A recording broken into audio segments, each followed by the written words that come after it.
Merci beaucoup. Je pense que dans les interpellations de l'honorable député Thierno Alassane Sall, il y a beaucoup d'amalgame.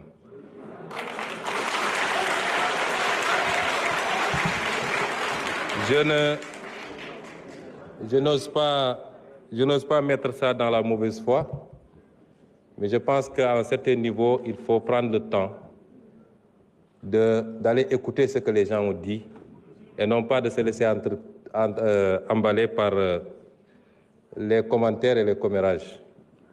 Je n'ai jamais dit que tel fonds était haram. J'ai dit que la caisse noire... Je voudrais, après que vous ayez le temps d'écouter par vous-même, j'ai toujours dit que dans un pays, il faut qu'on soit très clair, dans un pays, avoir des fonds qui sont laissés exclusivement à la discrétion d'un homme, fût-il président de la République, qu'il peut utiliser à sa guise, qu'il peut donner à qui il veut, qu'il peut même mettre dans une pièce, mettre de l'essence et allumer, c'est inadmissible parce que c'est l'impôt des Sénégalais. Par contre, dans tous les pays du monde, et même dans ceux qu'on appelle les plus grandes démocraties, il y a ce qu'on appelle les fonds secrets, qui permettent de régler des situations qu'on ne peut pas afficher publiquement et qui font l'objet d'un encadrement. Et en étant député ici, et en étant dans l'opposition, j'avais fait même des propositions sur cet encadrement-là. Et cela correspond à la vision de PASTEF qui sera matérialisée dans la gestion de ces fonds secrets. Parce que nous respectons toujours nos engagements, nous. Et nous, au moins, on a pris ces engagements, vous les avez jamais pris. Ça veut dire que vous auriez largement joui des fonds politiques, comme vous avez joui du régime de Macky Sall pendant des années sans avoir jamais dénoncé. Et vous ne pouvez pas aujourd'hui donner des leçons. Le budget 2024, le budget 2025 est un budget qui a été pris dans les conditions que tout le monde connaît. C'est un budget à minima qui a permis au moins de sauver cette année budgétaire, de ne pas être face à un blocage à la date, à l'échéance. Mais il était évident qu'entre l'installation de l'Assemblée nationale et le moment du vote du budget, il était impossible de procéder à l'élaboration d'un budget dans des standards que tout le monde accepte. Et c'est pourquoi nous sommes en train de travailler à la loi de finances rectificative que vous appelez, qui sera celle qui sera réellement conforme à notre programmation. Et austérité, c'est vous qui l'avez dit. Nous ne sommes pas dans l'austérité. J'ai l'impression que vous ne comprenez pas ce que c'est que l'austérité. Nous ne voulons pas que le pays s'arrête malgré la situation difficile.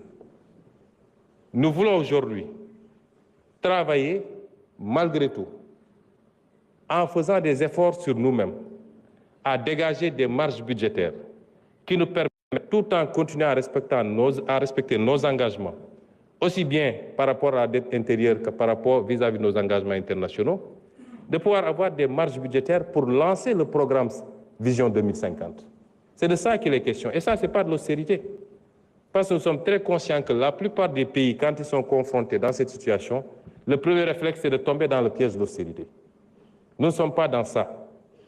Nous sommes dans le réaménagement qui nous permettrait, tout en tenant compte de la situation catastrophique dont nous avons hérité, de faire les bons choix en rationalisant la dépense publique et en dégageant des marges qui nous permettent, dès la semaine prochaine même, dès les jours à venir, de commencer à lancer le programme, que l'économie ne s'arrête pas, que l'investissement ne s'arrête pas et que nous puissions continuer à produire de la croissance indépendamment de la croissance qui peut provenir des secteurs qu'on connaît habituellement, notamment le pétrole et l'agriculture. C'est ça qu'on est en train de faire. Ça, ce n'est pas de l'austérité, M. Thierno Alassane Sall. Et donc, il faut réviser et revoir un peu ces notions.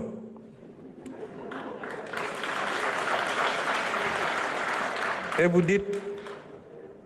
Et vous dites que nous sommes restés 11 mois sans prendre de mesures. Ah non. Durant ces 11 mois, on en a tellement pris des mesures correctives. Mais il se trouve que quand vous arrivez, vous héritez d'un État. Vous lancez des travaux. On ne se lève pas pour dire je rationalise telle agence, j'enlève, etc. On fait des études pour être sûr que les choix qu'on va faire sont les bons. Un État, c'est assez sérieux. Et durant le temps de ces études, il fallait continuer à faire tourner l'État, comme on dit. Et il fallait mettre des gens à la place qu'il faut pour qu'ils travaillent. Parce qu'il n'est pas question aussi qu'on laisse des gens qui ne partagent pas notre vision, qui ne comprennent pas notre combat, continuer à vouloir piloter des directions générales stratégiques ou des agences où on a besoin aujourd'hui de nous installer dans la vision 2050. Et le temps de faire ce travail, effectivement, on a mis ce qu'il faut. Ce qu'il faut saluer, et vous devez être le premier à le faire, c'est d'avoir le courage de dire, nous ne subirons pas la pression du militant, nous ne subirons pas la demande militante, et nous allons faire les réformes qu'il faut. Quitte à dire à un directeur général sur 3 que nous sommes désolés, mais le pays n'a pas besoin de cette responsabilité pour le moment. C'est ça le courage politique. On aurait fait comme tout le monde, comme vous avez fait quand vous étiez au pouvoir, on allait laisser les choses telles quelles et même créer de nouvelles agences. Monsieur Sall, quelquefois, il faut savoir applaudir, c'est bon. Ça ne vous enlèvera rien. Vous ne pouvez pas vous inscrire dans la critique gratuite, c'est pas bon. Les initiatives sont salutaires et saluées par tout le monde, mais dites gongo et puis c'est fini. Je vous remercie.